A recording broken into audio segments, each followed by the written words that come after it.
Sir வணக்கம் sir. வணக்கம். செங்கோட்டையன் அவர்கள் டெல்லி போயிட்டு வந்தாரு. ஆமா. போயிட்டு வந்து அமித்ஷாவை சந்தித்தேன் என்று சொன்னார். ஆமா. அதிமுகவிலிருந்து சில பேர் அவர் சந்திக்கலன்னு மறுக்கிறாங்க. ஆ.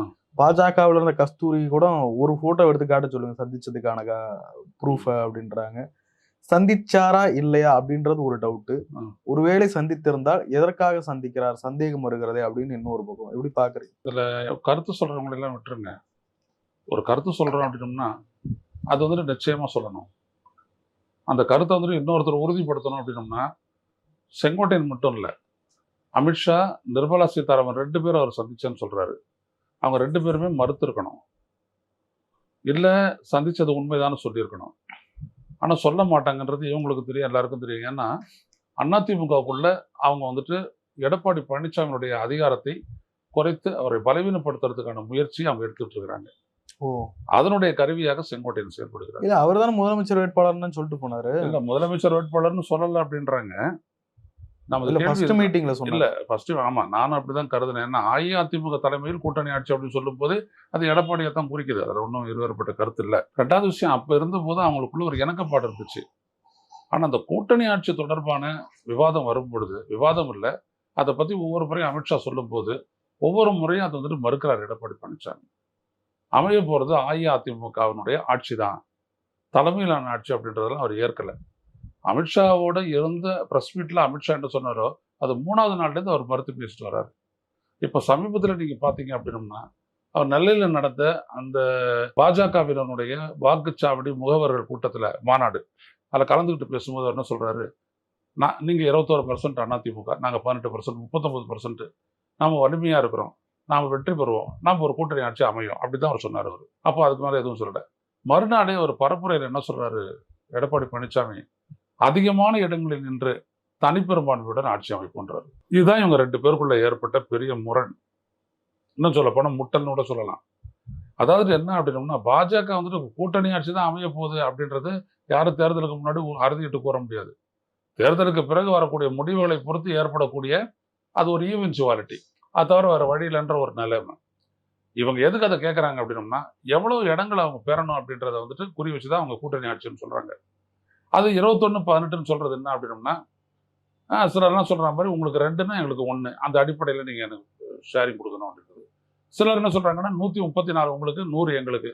ஏன்னா 60 இடத்துலயாவது குறைஞ்சது பாஜக போட்டியிடணும். போன தடவை அவங்க வச்ச இலக்கா தான் 21ல, மற்ற இடங்களை வந்து அவங்களோட கூட்டணி கட்சிகளுக்கு பிரிச்சு கொடுக்கணும் அப்படின்ற மாதிரி அவங்க ஒன்று பண்றாங்க. இதை பண்ணிட்டு இந்த காலகட்டத்தில் என்ன ஆச்சு, அமித்ஷா இங்கேருந்து டெல்லி போயிட்டதுக்கு அப்புறம் ஒரு தொலைக்காட்சிகள் எல்லாம் ஒரு செய்தி வந்துச்சு. என்னன்னா தமிழ்நாட்டில் இருக்கக்கூடிய திருத்தலங்கள் இருக்கு இல்லைங்களா, கோயில்கள், அந்த கோயில்கள் இருக்கக்கூடிய சட்டப்பேரவை தொகுதிகள் 16 குறிப்பிட்டு அதை எங்களுக்கு கொடுத்துருங்க. ராமேஸ்வரம், திருநெல்வேலி, மதுரை, திருப்பரங்குன்றம், பழனி, திருத்தணி, திருவண்ணாமலை, ஸ்ரீரங்கம் இப்படின்னு சொல்லக்கூடிய ஒரு 16 இடங்களை குறிப்பிட்டு அந்த தொகுதிகளை எங்களுக்கு கொடுத்துருங்க, இப்பவே ஒரு அக்ரிமெண்ட் போட்டுக்கிறோம், முதற்கட்டமாக அது கூட்டணிகள். அதை எடப்பாடி ஏற்றுக்கல. எடப்பாடி என்ன சொல்லிட்டாரு, இதெல்லாம் நாங்கள் ஜெயிச்ச தொகுதி, நாங்கள் இதை விட்டு கொடுக்க முடியாது, இந்த தொகுதி பகிர்வை பற்றி கடைசியாக பேசிக்கிறோம், எப்போ அது வருதோ அப்போ ஒட்டுமொத்தமாக பேசிக்கிறோம், இப்போ தனியாக பேச முடியாது, தனியாக கொடுக்க முடியாதுன்னு சொல்லிட்டாரு. இந்த மறுப்புக்கு பிறகுதான் செங்கோட்டையன் என்ன பண்ணுறாருன்னா பிரஸ்கிட்ட சொல்கிறாரு, 3 நாளில் நான் வந்துட்டு மனம் திறந்து பேசுவேன் உங்ககிட்ட அப்படின்னு சொல்கிறாரு. அதே மாதிரி அவர் பேசுகிறாரு. சரிதானா? இதை பேசி முடிச்சிட்ட உடனே எடப்பாடி பழனிசாமிக்கு நல்லா தெரியாது யாருக்கிட்ட வருது அப்படின்னு.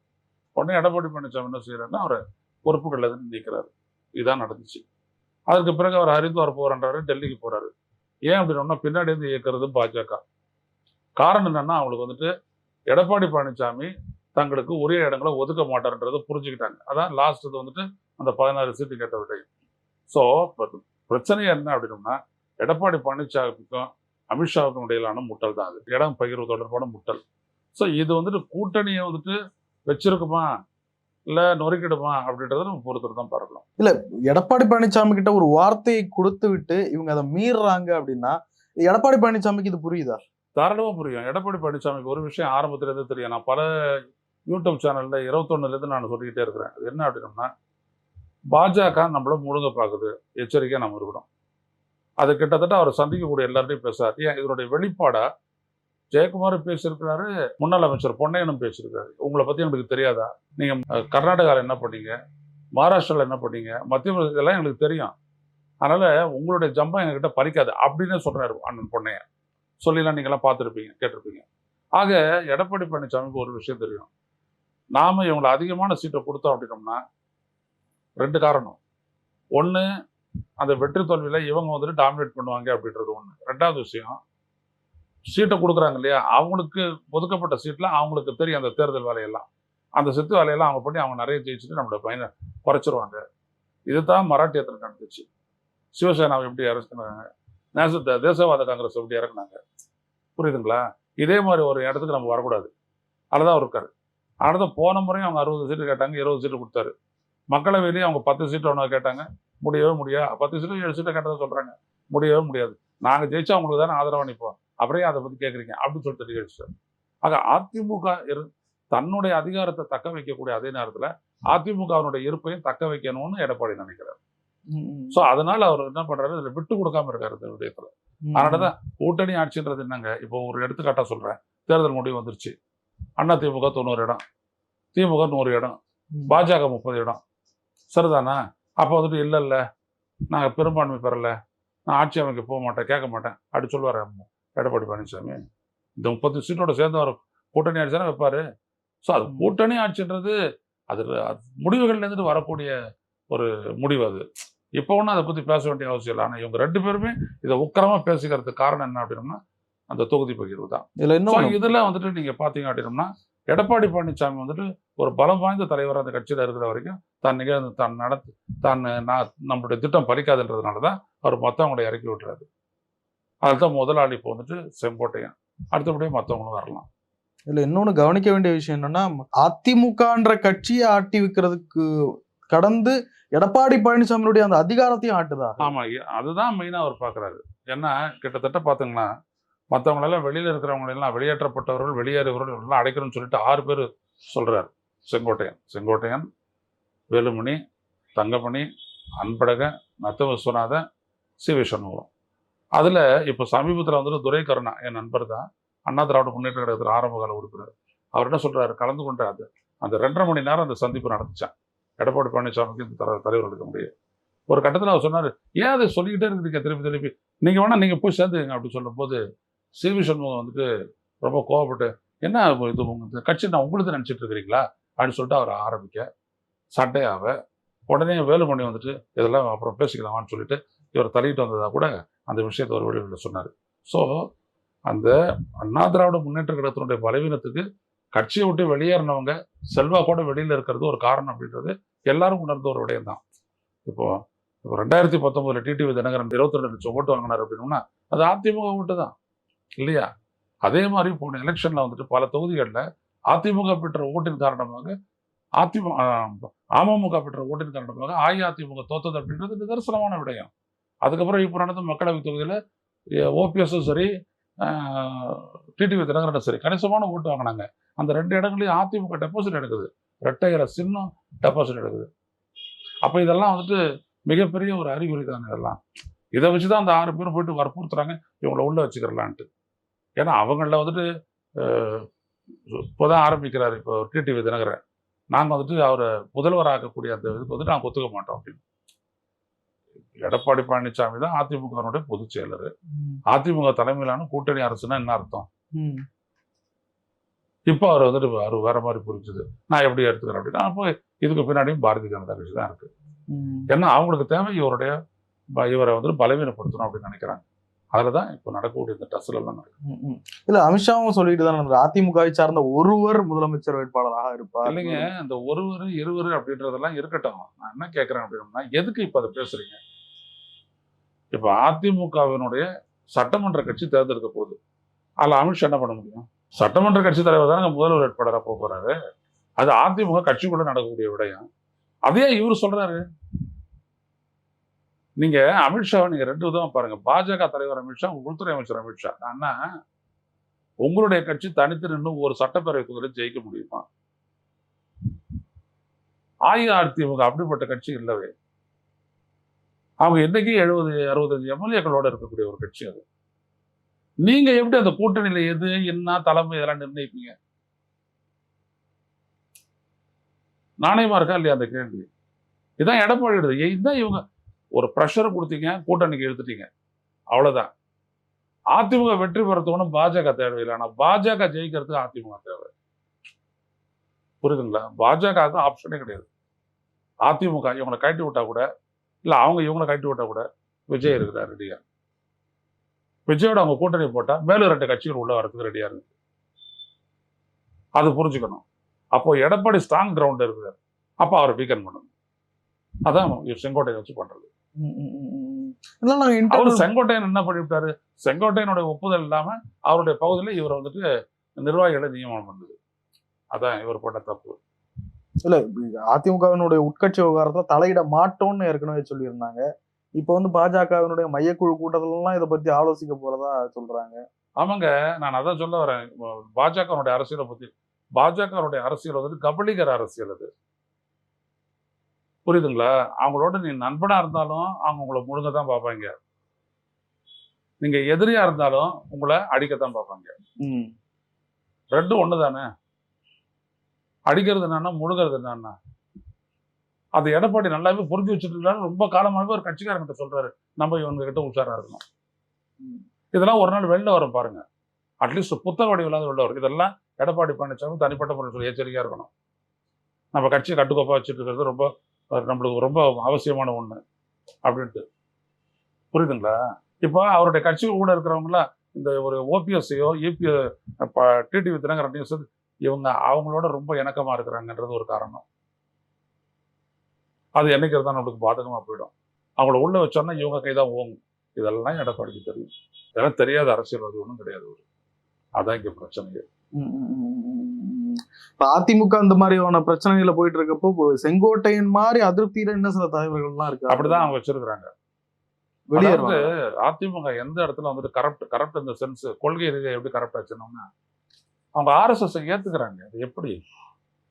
அஇஅதிமுகன்ற ஒரு சமூக நீதி கட்சி, பெரியார் அண்ணா வழிவந்த ஒரு கட்சி, எம்ஜிஆர் ஜெயலலிதா வழிவந்த ஒரு கட்சி RSS ஏத்துக்குது, அந்த பாசிசத்தை ஏத்துக்குது. அது எப்படி? எடப்பாடி பழனிசாமியுடைய பலவீனமே அதுதான். ஆட்சியில் இருக்கும்போது அப்படியே அந்த கட்சியை ஏத்துக்கிட்டாரு. அவருடைய பாலிசி டிசிஷன் எல்லாத்தையுமே, கொள்கை முடிவுகள் எல்லாத்தையுமே அவர் ஏத்துக்கிட்டாரு. அதுதான் பெரிய பிரச்சனை. ரெண்டாவது, அவங்க ஆட்சி அதிகாரத்தில் தொடர்ந்து இருக்கிறாங்க, இவங்களை மிரட்டுறாங்க. ஸோ இந்த மிரட்டல் இருந்து வெளிப்படுறதுக்கு அதிகாரம் வேணும். அவங்கள தாண்டி அதிகாரத்துக்கு போக முடியாது. ஸோ ஒத்துக்கிறாரு, அவ்வளவுதான். செங்கோட்டையன் அவர்கள் இறங்கியிருக்காருன்னா உண்மையாகவே கட்சி நலனுக்காக இறங்கியிருக்காரா, இல்ல சுயநலனா, இல்ல பாஜகவினுடைய கட்சியினுடைய நலன் அப்படின்னம்னா அங்க பேசினார்ல அவரு. நான் ஒரு கேள்வி கேட்கிறேன். இப்போ 6 பேர் சந்திச்சு பேசுறீங்க, அவர் காது கொடுத்து கேட்கல, காதுல போட்டுக்கலன்னா சொல்றீங்க. அப்புறம் வந்துட்டு ஒரு பொதுக்குழு கூட்டம் நடக்குது, செயற்குழு கூட்டம் நடக்குது, கட்சியினுடைய நிர்வாக குழு கூட்டம் நடக்குது. இதெல்லாம் ஏன் அந்த பிரச்சனையை பேசல? இந்த 6 பேரும் சொல்றேன், ஏன் பேசல? அப்புறம் 6 மாசத்துக்கு அப்புறம் நேரம் கடைசியா அவர் 16 சீட்டுக்கு இல்லை அப்படின்னு நீங்க பேசுறீங்கன்னா அதனுடைய அர்த்தம் என்னது? கட்சி நலனா? அது கிடையாது. அப்ப செங்கோட்டையனும் குறி வைக்கப்பட்டு இருக்கிறார். குறி வைக்கப்படல, அவர்லாம் கருவிங்க, எல்லாருமே கருவி. நோன்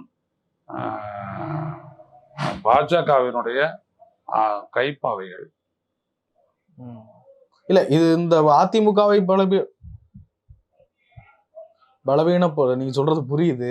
இந்த அதிமுகவை பலவீனப்படுத்தும் முயற்சியில் எடப்பாடி ரொம்ப ஸ்ட்ராங்கா தாங்கி பிடிச்சாருன்னா அது எடப்பாடி பதவிக்கு கூட ஆபத்தா இருக்குமா? ஆமா, அது எவ்வளவு பேர் இவங்க எடப்பாடியை தாண்டி வெளில போறாங்கன்றதை பொறுத்த வரைக்கும். ஆனா அது சாதாரணமா நிகழாது. ஏன்னா எடப்பாடியை பகச்சுக்கிறது ரொம்ப கஷ்டம். அவ்வளவு பெரிய லீடர் ஆயிட்டாரா? கட்சிக்குள்ள அவர் ஹெவி வெயிட்டுங்க, வெளியில அவர் பலவீனமா இருக்காருங்க. அதான் அவருக்கு இருக்கக்கூடிய பெரிய கஷ்டம். அவர் எம்ஜிஆர் இல்ல ஜெயலலிதாவும் இல்ல, எடப்பாடி பழனிசாமி. கட்சிக்குள்ள அவர் எல்லாத்தையும் வச்சிருக்காரு ஸ்ட்ராங்கா. ஆனா வெளியில மக்கள் செல்வாக்கு மட்டும் இருந்துச்சு அவருக்கு, இவங்க எல்லாம் பினிஷ் பண்ணுவாரு. அதான் அவருக்கு இருக்க ஒரு பெரிய பலம். இவர்களை எல்லாம் கடந்த ஒரு அதிகார மையத்தில் இருந்தவர் சசிகலா. இன்னைக்கு இவங்க பேசுற அளவுக்கு கூட சசிகலா அவர்களை எதிர்த்து பேச மாட்டாங்க. யாருமே தான் பேசுறீங்க பிஜேபி எதிர்த்து. இல்ல, எடப்பாடி பழனிசாமி எதிர்த்து கேட்கிறேன். இல்ல, எடப்பாடி பழனிசாமி பேசல, மூதான் பண்றாரு. பாஜகவை எதிர்த்து பேசல, மூதான். நீங்க பண்றது கவுண்டர் மூவ் அவர் பண்றாரு. ஃப்ரெண்டு தான் நம்ம 2 பேரும். ஆனா நம்ம 2 பேரும் செஸ் ஆடுறோம். பெரிய ஸ்டேக் இருக்குது அதுல. புரியுதுங்களா? ஸோ எடப்பாடி பழனிசாமி வந்து அவரோட சீக்கிரம் தள்ளி விட்டு கடந்து போயிட முடியாது பாஜகவில். ஏன்னா தமிழ்நாட்டு அரசியல் அது ரொம்ப வைட்டலான ஒரு விஷயம்ப்பா. இப்போ என்னை பொறுத்த வரைக்கும் பாஜக அஇஅதிமுக ஆல்மோஸ்ட் ஒரு சங்கி கட்சியாகவே மாறிடுச்சு. ஆனா இவர் தக்க வைக்கிறாரு. கொள்கையை விட்டு கொடுத்தாலும் கட்சியை விட்டு தர மாட்டேங்கிறாரு. அந்த நிலையில அவர் நின்றுட்டு இருக்கிறாரு. இதான் உண்மை. அவர் விட்டு தர மாட்டாரு இந்த கட்சியை. அது எல்லாரும் சொல்லி அலர்ட் பண்ணி வேற வச்சிருக்கிறாரு அவரு. அதனால டக்குன்னு செங்கோட்டையன் சார்பா யாரும் உள்ள வரல. பொய்ன்னு சொல்றாருல்ல செங்கோட்டையன், இந்த 6 பேரும் சந்திச்சது பொய்ன்னு சொல்றாரு எடப்பாடி பழனிசாமி. மற்ற 5 பேரும் என் பேசாது இருக்கணும். அப்ப பாக்குறாங்க என்ன நடக்குதுன்னு பார்ப்போம், பிஜேபி என்ன பண்ண போறாங்கன்றது பார்ப்போம்னு வச்சு. இல்ல அந்த 5 பேர்ல சில பேர்ட்ட ஆலோசனை பண்ணிட்டு தானே செங்கோட்டையன் 2 பேரும் பண்ணாரு. யார் யார பண்ணாரு? நத்தம் விஸ்வநாதன், எஸ்பி வேலுமணி 2 பேரும் பண்ணாரு. மத்தவங்க ஆனா அவர் எடுத்த நடவடிக்கை கட்சியை பொறுத்த வரைக்கும் சரி பட்டு நடிச்சிட்டார். செங்கோட்டையனுடைய மூவ் வந்துட்டு அவருடைய சொந்த அடிப்படையிலான ஒரு மூவா இருந்ததுன்னா அது வேற. அது என்னைக்கோ அவர் செஞ்சிருக்கணும். இப்ப செய்யக்கூடாது. அடிச்சிட்டார் அவ்வளவுதான். ஆனா அதனுடைய பாதிப்பு வந்துட்டு உண்டு. செங்கோட்டையன் நீக்கிறதுடைய பாதிப்பு அதிமுகவுக்கும் பழனிசாமிக்கும் இருக்கும். நிச்சயமா இருக்கும், இல்லாத போகாது. இப்ப டிடிவி தினகரன் இத்தனை நாள் அமைதியான திடீர்னு வந்து எடப்பாடி பழனிசாமி அவர்களே முதலமைச்சர் வேட்பாளர் இல்லை என்று சொன்னால் கூட்டணிக்குள்ள வருவோம். ஆமா, பாஜக மூவா? ஆமா, பாஜக வேற என்னத்துக்கு இருக்குது டிடிவி தினகரனுக்கு? சார் அவருக்கு தனிப்பட்ட பகை இருக்கு சார். இங்க கேளுங்க ஐயா, நான் கேட்கறது என்னன்னா, துரோகி அல்லா இருக்கட்டும், உங்களுடைய கட்சி பேர் என்னது? அம்மா மக்கள் முன்னேற்ற கழகம். அது அந்த கட்சி பேர் என்னது? அண்ணா திராவிட முன்னேற்ற கழகம். உங்களுக்கு என்னது அதுல பொதுச் செயலராக இருந்தா யாரா இருந்தா? நாம தானே முதன்மையான கட்சி. நீங்க எப்படி நினைப்பீங்க வெளில இருந்து? இல்ல எடப்பாடி பழனிசாமி துரோகி அப்படின்ற ஒரு துரோகின்னு நீ போயிட்டு வேற கட்சி ஆரம்பிச்சிட்ட. இப்ப இவர் சொல்றாரு டிடிவி தினகரன் உள்ள எடுக்கிறதா சொல்லல, ஓபிஎஸ் உள்ள கூப்பிடுறதுக்கு தான் பண்றாரு அவரு. ஓபிஎஸ் இன்னும் மத்தவங்க எல்லாம், ஓபிஎஸ் கூட ஒரு 40 பேர் இருக்கிறாங்க, 50 பேர் இருக்கிறாங்க, எல்லாம் எம்எல்ஏ ஸ்டஃப், வைத்தியலிங்கம் உட்பட, மனோஜ் பாண்டியன் உட்பட அந்த மாதிரி இருக்கிறாங்க. டிடிவி தினகரன் கேட்கல. டிடிவி தினகரன் தனி கட்சி, நீங்க எப்படி இன்னொரு கட்சியை நிர்ணயிப்பீங்க? கூட்டணியுடைய தலைவர் அவர் தான், நான் ஒத்துக்க மாட்டேன், நீங்க எப்படி சொல்றீங்க? அவங்களுக்கு இவங்களுக்கு தானே கூட்டணி, உங்களோட கூட்டணி கிடையாது. எப்ப சொல்லியிருக்கா பாஜக அதிமுகவுக்கும் பாஜக கூட்டணி இருக்குன்னு சொல்லிச்சா? இல்ல. அப்ப நீங்க எப்படி நிர்ணயிப்பீங்க? அது கிடையாது. இவரோட தான் கூட்டணி. எனவே அவங்க தூண்டு விடுறாங்க, இவரும் பேச ஆரம்பிக்கிறார். அதான் எல்லாரும் எடப்பாடியை குறி வைக்கிறாங்க. அவ்வளவுதான். ஒருங்கிணைப்புக்கு வாய்ப்பு இருக்குன்னு நினைக்கிறீங்களா? எதுவும் நடக்காது. எடப்பாடி இருக்கிற வரைக்கும் அது நடக்காது. எடப்பாடியை வீழ்த்தவும் முடியாது. எடப்பாடியை தாண்டி ஒரு யூனிட்டியும் அதிமுக அரட்டி கிடையாது. இல்ல அப்படின்னா டிடிவி கூட்டணியும் அமையாது. ஃபர்ஸ்ட் எது அதுதான் வேணும் எடப்பாடி பழனிசாமிக்கு. பாஜகவுக்கு போனா பாஜகவுக்கு அது பாஜக என்னன்னா அவங்களுக்கு என்ன, பாஜக போச்சுன்னா ரெடியா இருக்கிறாருல்ல இங்க விஜய். இல்ல பாஜக வேணும்ல, பாஜக வேண்டாங்க ஐயா. அவருக்கு பாஜகவுக்கு வேணும், காப்பாத்திக்கிறதுக்கு பாஜகவுக்கு வேணும். சரிதா, நீ இந்த மாதிரி போட்டு அழுத்தினீங்கன்னா ஐயா சீட்டு ஷேரிங் என் கணக்குப்படி தான் நடக்கணும். எவ்வளவு சீட்டுன்றதும் எந்த இடம்ன்றதும் ரெண்டுமே எடப்பாடி விட்டு தர மாட்டேன். எழுதி வச்சு நாம பத்திரிக்கை என்ன மிரட்டினாலும் ஏங்க ரைடு வந்தா இதுக்கு மேல ரைடு விட முடியாது. நீங்க ஏப்ரல் நீங்க அறிவிச்சிட்டீங்கல்ல, இப்ப செப்டம்பர் ஆச்சு இல்ல, 6 மாசம் பேசாத இருந்துட்டீங்கல்ல நீங்க. இதுக்கு ரைடு விட்டீங்கன்னா மக்கள் என்ன சொல்லுவாங்க? தோட ஒத்து வரலன்னு ரைடு விடுவாராம், வருமா இல்லையா பேச்சு? அது எடப்பாடிக்கு தெரியும். ஐயா அதிமுகவில் இருக்கக்கூடிய கலைஞர் கருணாநிதி அவரு, அதெல்லாம் நடக்காது. நான் இன்னைக்கு சொல்றேன் கேட்டுங்க. நான் ரொம்ப முன்னாடி சொன்னேன், எடப்பாடி ஒரு ஹெவி வெயிட், நிர்ணயிக்க முடியாது. அவருடைய திட்டப்படி அவர் எல்லாமே ஸ்டெப் பை ஸ்டெப் அவர் வராரு பாருங்க. இவருடைய ஆளா இருந்தாரு ஓபிஎஸ், பாஜகனுடைய ஆளா இருந்தாரு. அவர் ரீப்ளேஸ் பண்ணி இவர் அவங்களுடைய ஆளானாரா இல்லையா? ஆளா இவர் தூக்குனாரா இல்லையா? பாஜக என்ன அவர் காப்பாத்திச்சா? வந்து தட்டி விட்டு போயிட்டே இருந்தார்ல. அன்னைக்கே அவர் குரல் கொடுத்துருக்கணும். என்னையா நான் உனக்காக வந்துட்டு தர்ம யுத்தம்லாம் நடத்தினேன், என்ன தூக்கி போட்டு அவனோட நிற்கிறீங்க அடிச்சு கேட்டார் அவரு. அவங்க கண்டுக்கிட்டாங்களா? கிடையாது. இதான் இந்த அரசியல் புரிஞ்சுட்டு இருப்பீங்கன்னு நினைக்கிறேன். புரிய வச்சிட்டோமா நம்ம? இவ்வளவுதான். பாஜக கழட்டிட்டு போச்சுன்னா அது அவங்களுக்கு லாஸ், எடப்பாடிக்கு கெயின். விஜய்க்கு இவரும் ஒன்னா சேருவாங்க, விஜய்க்கு லாஸ், எடப்பாடி கெயின். எல்லாம் எடப்பாடிக்கு தான்.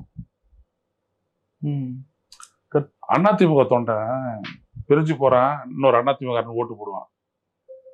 ஆனா பிரதானமா ரெட்டையில ஓட்டு போடுறவன் எடப்பாடிக்கு தான் ஓட்டு போடுவான். ஸோ அதிமுகனுடைய முதலமைச்சர் வேட்பாளர் எடப்பாடி தான், என்டிஏ அவனுடைய கூட்டணியினுடைய முதலமைச்சர் வேட்பாளர் எடப்பாடி தான்.